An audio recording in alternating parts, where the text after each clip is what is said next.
Thank you so much, and I hope I don't get emotional up here today. But thank you, Jan, for your tireless leadership in defending a woman's right to choose. And of course, thank you, NARAL, for standing up for women everywhere.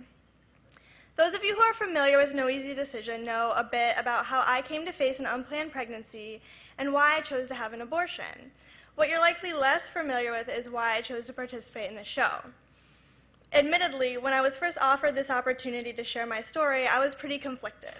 To be honest, I'd never really been much of a fan of MTV, and I wasn't sure how I felt about talking about this on a reality TV show. So I did a little bit of research, and I actually came across an article by Jessica Valenti.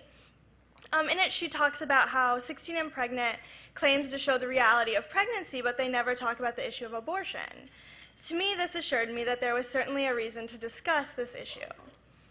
Personally, I'd always been very annoyed and very disheartened by the fact that, in relationship to abortion, women are often talked about, but rarely ever actually spoken to. And I felt that this was an opportunity to change that.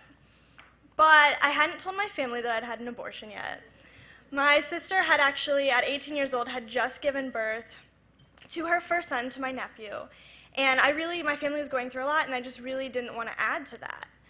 But if I wanted to be on the show, I had to call my mother that very evening, the very evening I found out about No Easy Decision, because it was taping in 2 days. I'll never forget that phone call. It was late at night. My mom picked up the phone, and I immediately blurted out, "I need to tell you something, and I don't want you to say anything until I'm done." She was concerned, but played along. She responded with a hesitant, okay. I proceeded to tell her that I'd had an abortion a year earlier, that it was absolutely the right decision for me, but that I hadn't told her because she had been dealing with so much already with my sister's pregnancy.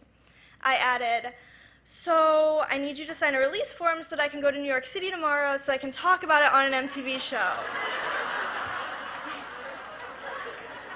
The pause that followed that statement seemed to last forever, but she finally said, "I wish you had told me, but I understand why you didn't."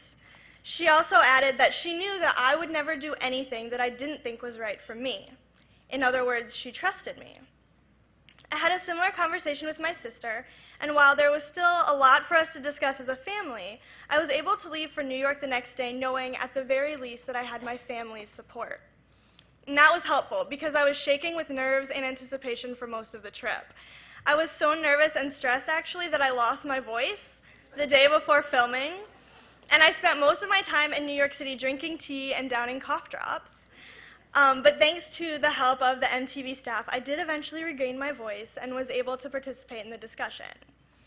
I left New York after filming knowing that I had done my part to start to crack the stigma surrounding this issue. Still, I was incredibly nervous about how the show would actually be received. After it aired, 2 things happened that proved to me that I had been right in following my activist instincts and participating in the show. The first was that I was immediately flooded with messages from women from all over the country. Some of these were women that I'd gone to high school with or had worked with, and others were from women that I would never ever meet. Overwhelmingly, the messages they sent were the same. Thank you. Thank you for reminding me that I'm not alone, for breaking the silence, and thank you for inspiring me to share my own story. The second thing that happened was even more surprising. Suddenly, I was receiving tweets and emails and blog comments from anti-choice leaders. Their messages varied, but were essentially the same. One woman, who I'm going to refrain from naming, in particular, articulated their sentiment best when she tweeted to me, "I know that you feel like a hero for the pro-choice movement. That will wear off. When it does, just know that we're here." I think that their strategy for converting me backfired a little bit because, if anything, these comments just strengthened my resolve to continue to speak out for choice.